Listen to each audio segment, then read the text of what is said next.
doon sa punto na sinulat ko ni Miss White. No?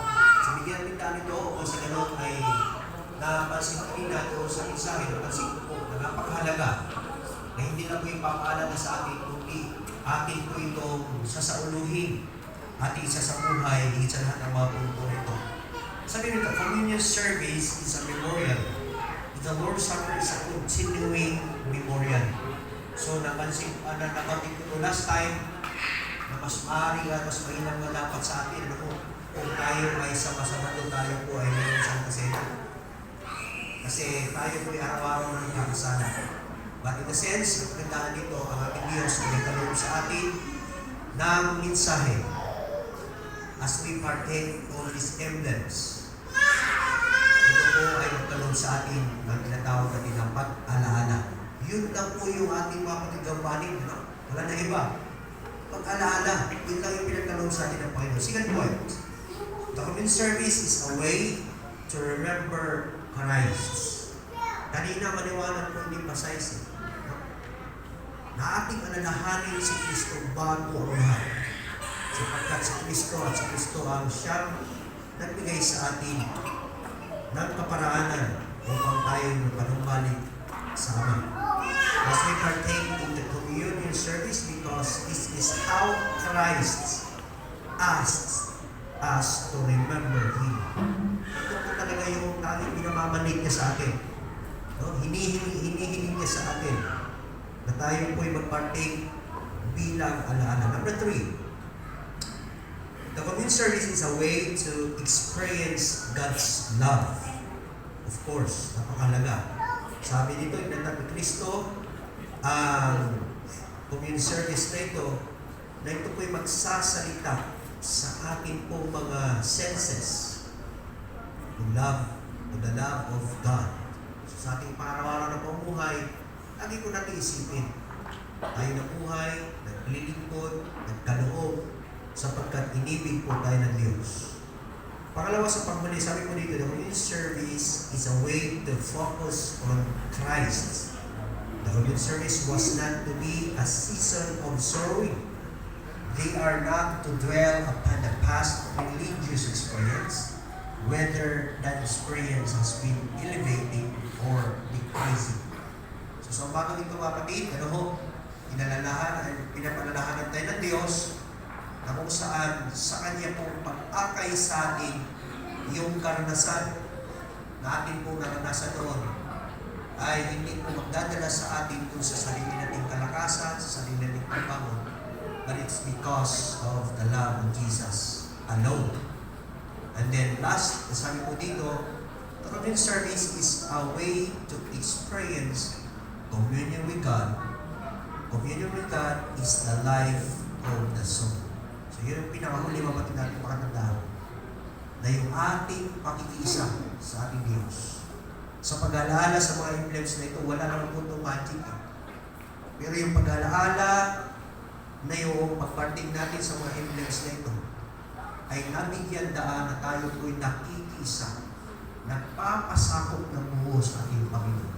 Nagbibigay rason mga kapatid na sa ating mga buhay, sa ating pang-araw-araw na pamumuhay, nare-revive tayo, at the same time, ang banal na Espiritu nagkaloob sa atin ng panahon na tayo po'y ma-reform.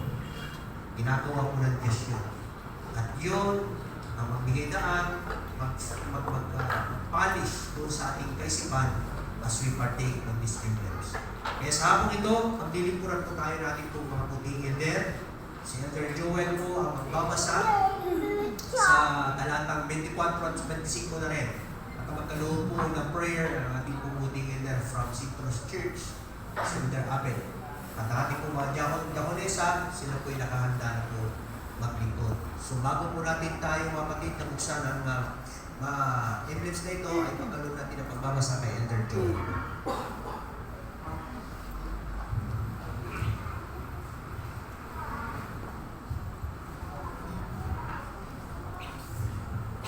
Okay po.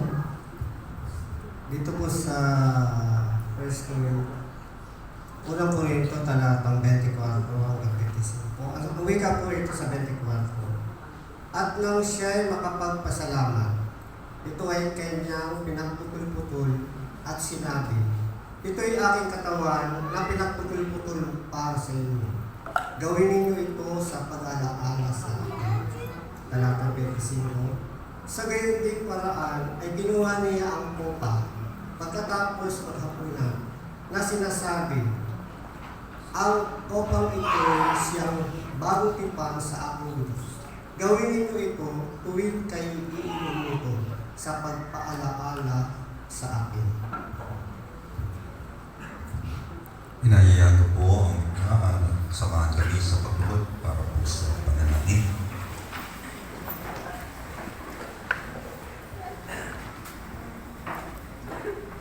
Napakabuti at makapangyarihan namin Diyos, Ikaw na nasa kaitaasan ng langit. Muli mong pinagtipon ng iyong mga anak upang makabahagi sa gawaing napakabanal. At narito kami, Panginoon. Tiningnan namin ang aming sarili bilang isang maruming pasahan. Pero alang-alang sa iyong lawak at lalim na pag-ibig, binigyan mo kaming karapatan na kami tawaging mga anak. Narito ang tinapay na sumisimbolo sa iyong katawan. Gayon din ang ubas na sumisimbolo sa dugo ng aming Panginoon na nabayubay doon sa krus ng Kalbaryo dahil sa kasalanan ng bawat isa sa amin.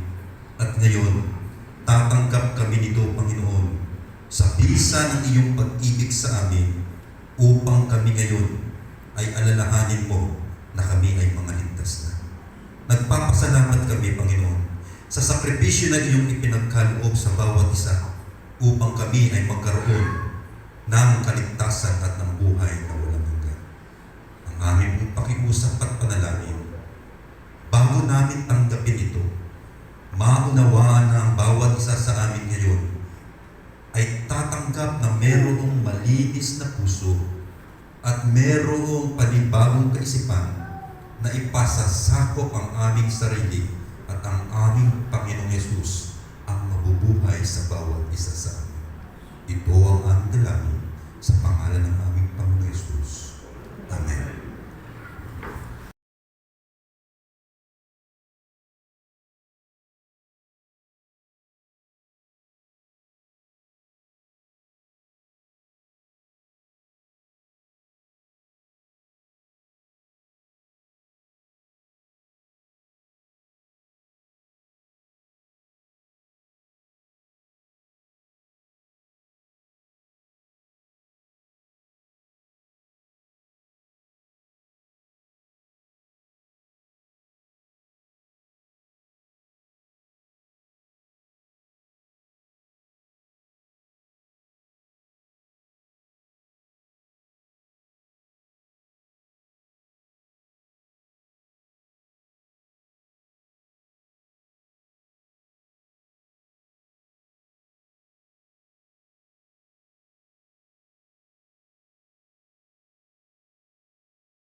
Worldly pleasures all forsaken, take me, Jesus, take me now.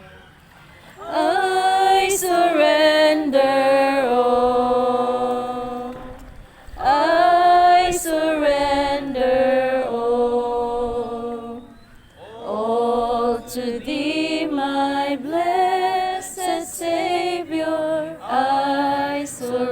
surrender all to Jesus I surrender now. Me at His feet I worldly pleasures self-forsaken take me, Jesus, take me now. Oh, surrender all. I surrender all to Jesus, blessed Savior. I surrender all to Jesus. I surrender. Make me Savior, wholly thine. Fill me with thy love and power.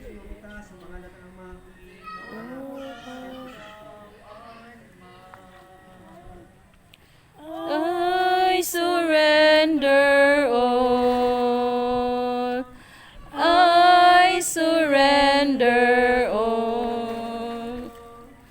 All to Thee, my blessed Savior.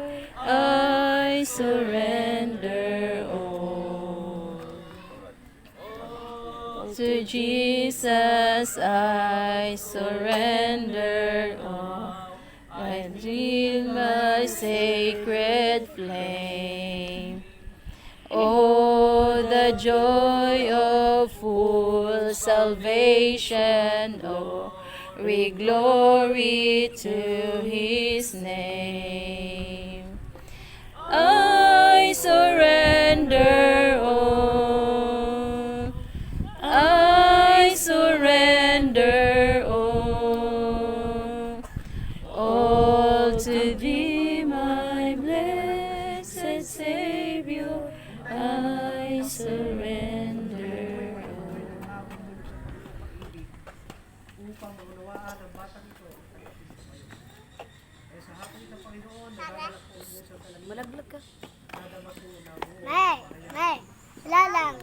Dito lang ako. ng Diyos sa iyong kapangyarihan bilang Kristo na Ebanghelyo. Binabot ang Tuhan, ang Diyos, Kristo yung Ang ugat lang ako dito ng kamay. Anong tamis ng awitan ng mga anghel ng kanan, ang tuwag ayo'y